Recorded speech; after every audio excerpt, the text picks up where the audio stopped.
नमस्कार, मैं हूं सुप्रिया सिंह। शुरुआत करते हैं दिल्ली के 10 बड़ी खबरों की। दिल्ली में डीडीएमए और राज्य सरकार की मीटिंग के बाद स्कूलों और कॉलेजों को फिर से खोलने का फैसला सुनाया गया है। बैठक के बाद दिल्ली के लिए नई कोविड गाइडलाइंस जारी की गई और इसी कड़ी में ये भी साफ किया गया कि स्कूल और कॉलेज कब से खुलेंगे और कैसे खुलेंगे। इस दौरान किन बातों का ध्यान रखना है और कैसे स्कूलों में भीड़ इकट्ठी ना हो, इसे मैनेज करना है, जैसे कई चीजें शामिल है। सबसे पहले आपको बता दें, नर्सरी से लेकर 8वीं क्लास तक के स्कूल 14 फरवरी से खोले जाएंगे। इसके पहले क्लास 9वीं से 12वीं तक के छात्रों को बुलाया जाएगा। अब स्कूलों में 50% क्षमता वाला फैसला लागू नहीं होगा, जिसमें एक बार में केवल 50% छात्रों को स्कूल बुलाने की बात कही गई थी। इसके अलावा ऑनलाइन क्लासेस बंद नहीं की जाएंगी। इसी तरह 7 फरवरी से कॉलेज और कोचिंग इंस्टीट्यूट भी खोल दिए जाएंगे। इनमें अब ऑफलाइन क्लासेस होगी। इसके साथ ही वे स्टूडेंट्स जो वैक्सीन के लिए पात्र हैं, उनका वैक्सीन लगवाना भी जरूरी है। दिल्ली यूनिवर्सिटी जल्द ही ऑफलाइन क्लासेस फिर से शुरू करने की योजना बना रही है। दिल्ली डिजास्टर मैनेजमेंट अथॉरिटी यानी डीडीएमए की मीटिंग के बाद इस बाबत जल्द ही फैसला आने की उम्मीद है।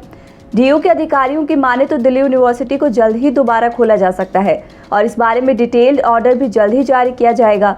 रिपोर्ट के मुताबिक एक तरफ जहां डीयू छात्रों को बुलाने पर विचार कर रही है, वहीं जेएमआई जैसी यूनिवर्सिटीज अभी इस बाबत यूजीसी की गाइडलाइंस आने का इंतजार कर रही हैं।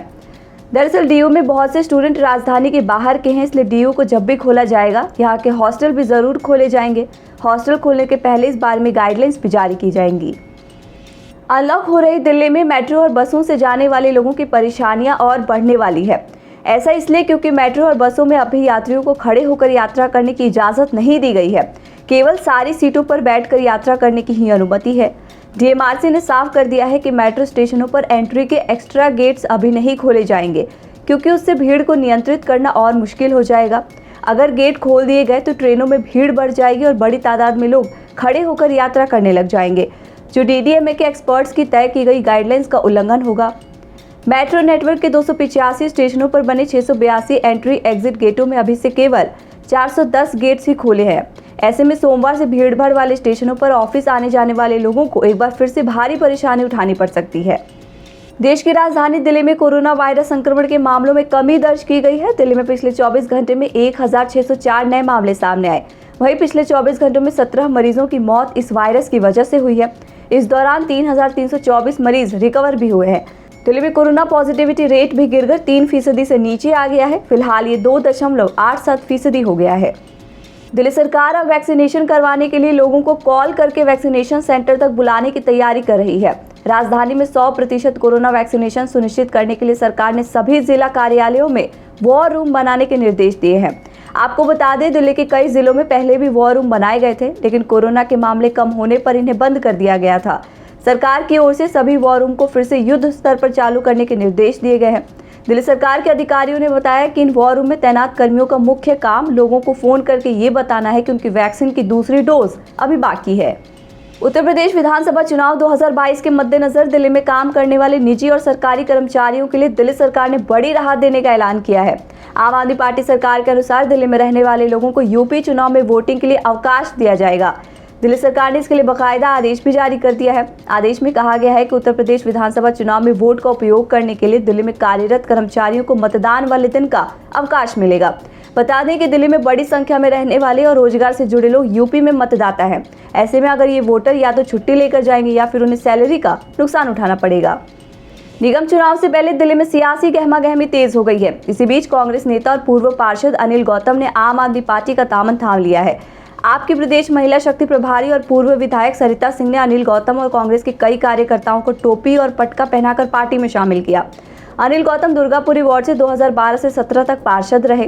कांग्रेस के साथ वे कई साल से जुड़े हुए थे। उनके पार्टी बदल लेने से कांग्रेस को बड़ा झटका लगा है।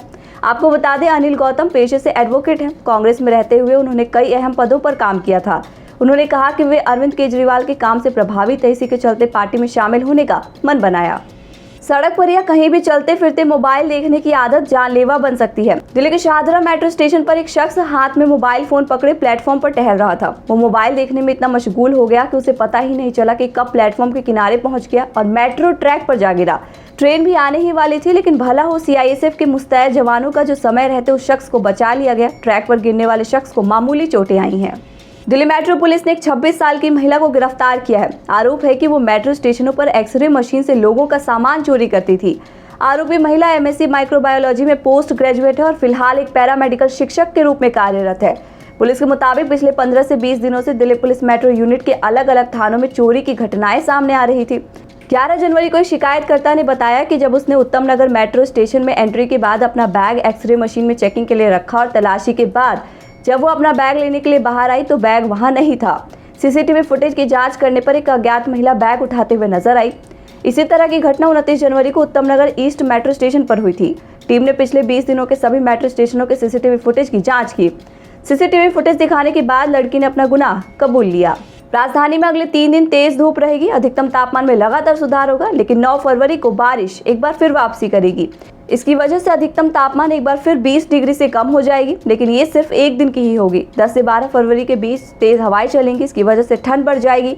9 फरवरी को छोड़ दें तो अब 15 फरवरी तक बारिश की उम्मीद नहीं है। आप देख रहे थे दिल्ली की 10 बड़ी खबरें। हमारी बाकी खबरों की अपडेट्स पाने के लिए चैनल को सब्सक्राइब कर लीजिए। नमस्कार।